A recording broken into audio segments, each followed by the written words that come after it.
ఆల్వి imagine as light official కి ముందే ఎన్నెన్నో అవార్డులు, ఎంతో మంది సినీ ఇండస్ట్రీ నుండి మూవీస్ కి ప్రమోషన్లు, ఇంకా స్టోరీలు అండ్ ట్విట్టర్ లో ట్వీట్లు సూపర్ డూపర్ అంటూ ఎక్కడ లేని ప్రమోషన్లు. ఇక ఇవన్నీ చూసి ఇంతమంది సెలబ్రిటీస్ ఈ మూవీని ప్రమోట్ చేస్తున్నారా అంటే ఇందులో ఏముందని చూసా పీవీఆర్ థియేటర్ లో. మలయాళంలో రిలీజ్ అయిన 5th డే. ఇక పెద్దగా ఎవరు అడగలేదని ఓటీటీకి వచ్చాక ఇప్పటికీ రివ్యూ ఇద్దామని ఆగా 2 hours రన్ టైంతో.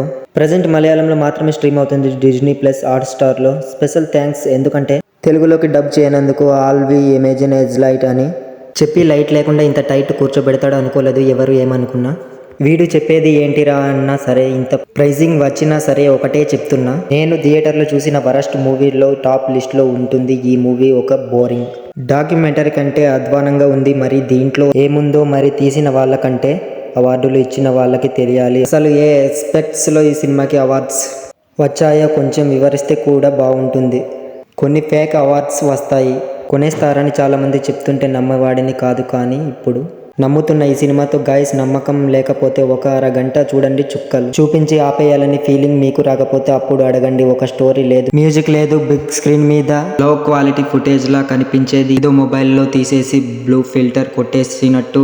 సినిమాటోగ్రఫీ అస్సలు అవసరం లేకపోయినా విపరీతమైన అడల్ట్ కంటెంట్, ఒక పర్ఫార్మెన్స్ బాగున్నాయి అంటే, కానీ అది ఒకటే ఉంటే సరిపోతుందో? పర్ఫార్మెన్స్ కోసం ఇదే చూడాలి. లిటరల్లీ బోర్కే బోర్ అంటే ఏంటో చూపించారు. ఇంత దారుణంగా ఉంది మూవీ. మినిమం నచ్చలేదు గైస్.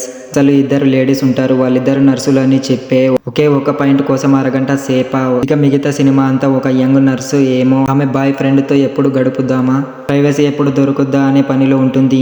ఇంకో ఆల్డర్ నర్సు ఏమో ఎప్పుడో వదిలేసి వెళ్ళిపోయిన ఆమె హస్బెండ్ కోసం ఉంటుంది. 1 minute ఇంటర్వెల్ తర్వాత వచ్చే ఆ డ్రింక్ చేసే సీన్ తప్పిస్తే మిగతా సినిమా అంతా బహుత్ బోర్సే.